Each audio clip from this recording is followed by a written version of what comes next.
Paano mag-remove ng Facebook page? Punta lang kayo sa may Facebook application. At dito, lagin nyo na yung inyong page na i-delete or i-switch nyo yung inyong Facebook page. At dito sa ating homepage, click nyo lang itong profile na nasa kanan taas na bahagi.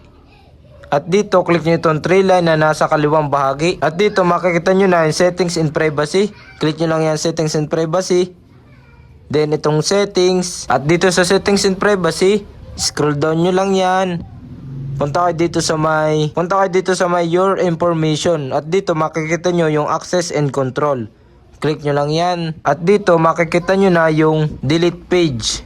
So, dito tayo sa delete page, hindi dito sa deactivate page.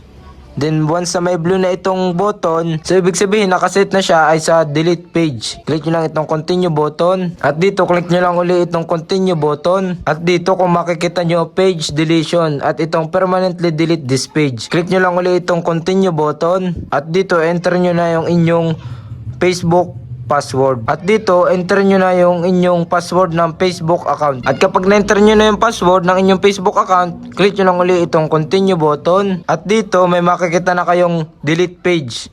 Click nyo lang yan, delete page.